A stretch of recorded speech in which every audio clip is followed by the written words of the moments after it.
Hello children, welcome back to the academic year. That is new academic year, 7th class. I hope you all are waiting for the school to reopen. Yes, but due to coronavirus it is not possible, isn't it? So let us just have a recap of 6th class, what we have learned. We have learned different things about map and all, isn't it? How to draw a map, what is drawn, how a map is drawn, what is taken into consideration and all. So in 7th class, once I finish up the lesson children, I will be keeping the pages as pics, so that you just go through. Some activities are there in that which I want you to do.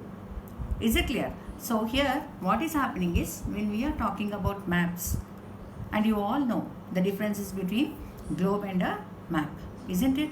How a globe is useful and how a map is useful, and among the two which is more useful, that also we have discussed a lot, isn't it? You can just recollect once you go through your books.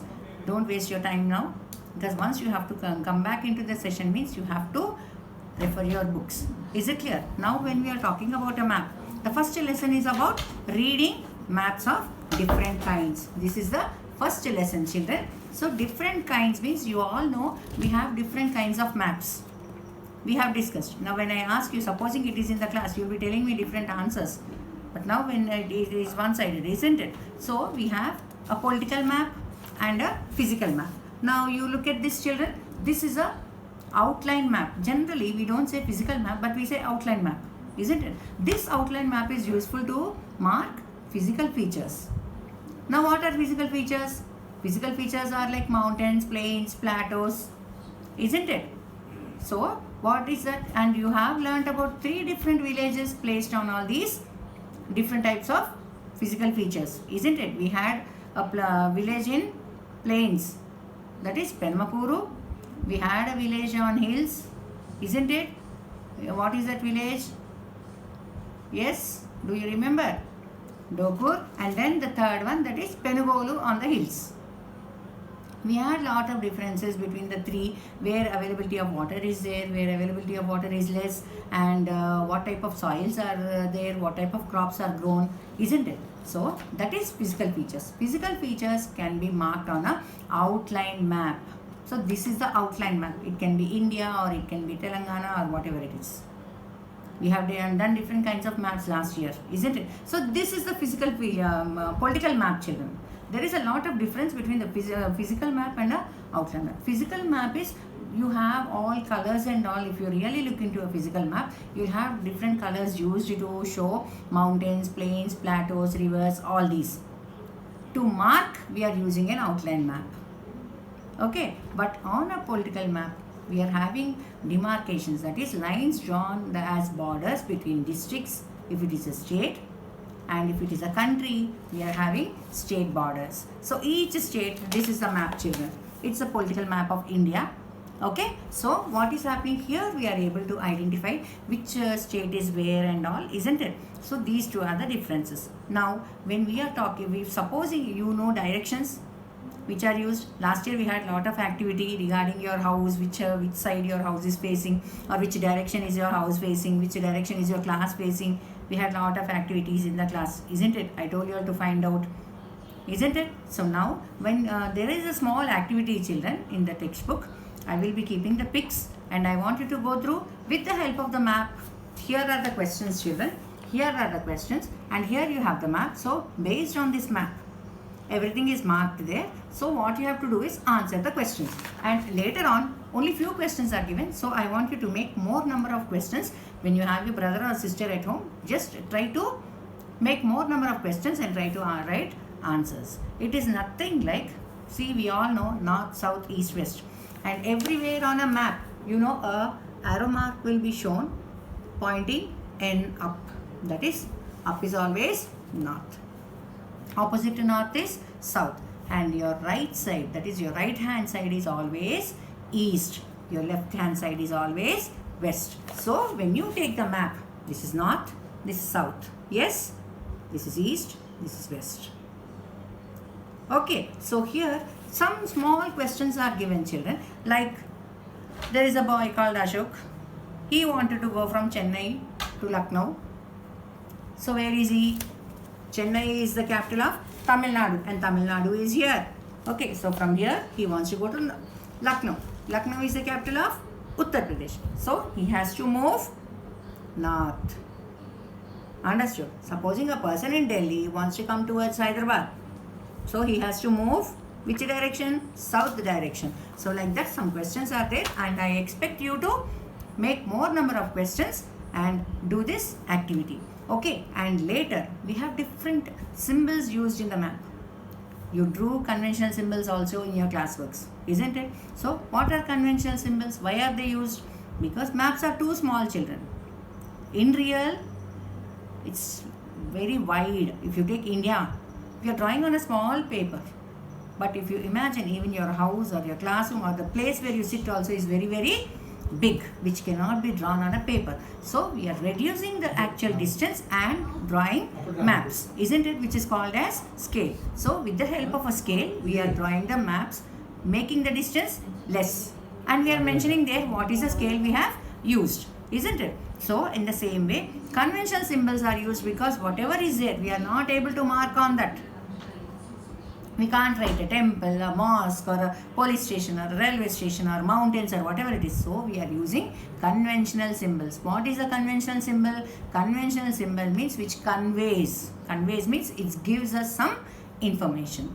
Is it clear? Then symbols also you all know. We used symbols also, isn't it? We drew so many conventional symbols last year. Isn't it? So like this we have international boundaries and all. And so here in this lesson, first thing is regarding a map, a physical map and a political map, and then you have different symbols, what type of symbols are drawn.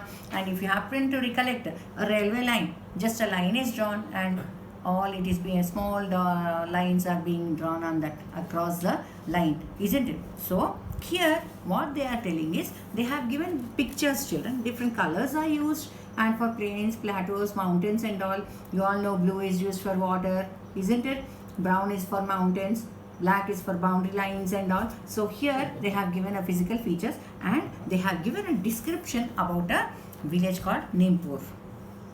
Okay, first and foremost thing is, we all know these physical maps and political maps we have done last year in the class also. So here now what is happening, only after reading the lesson you will be able to understand, children.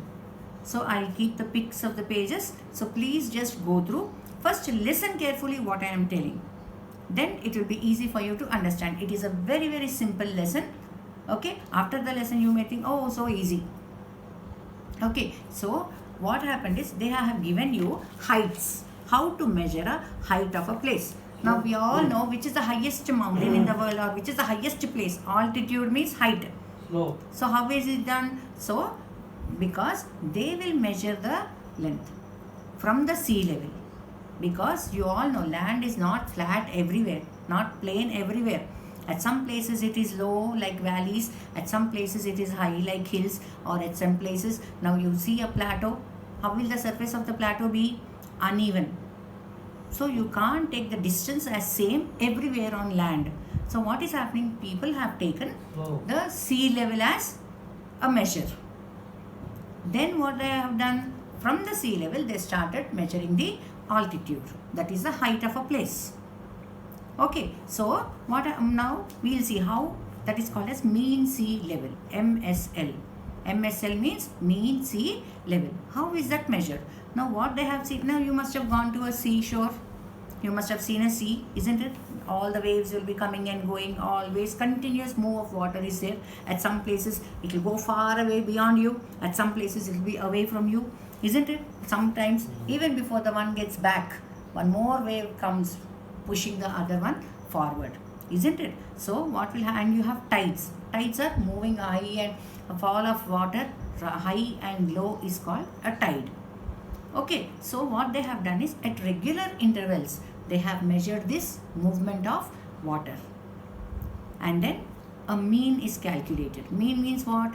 The total of all these, and average is taken. Supposing 10 readings you have taken at equal distances, all these are summed up, that is a total is made, and that is being divided by the number of readings you have made. Supposing you calculate the distance at 10 meters or kilometer like that, 10 times you have done. So that readings you have taken. So all the 10 will be calculated. Okay, and that total will be divided by how many times you have done? 10 times. So it will be divided by 10. Then you will get the mean sea level. Okay, so now what will happen? They have given you a place called a village called Nempur. So they have given you a clear idea, children.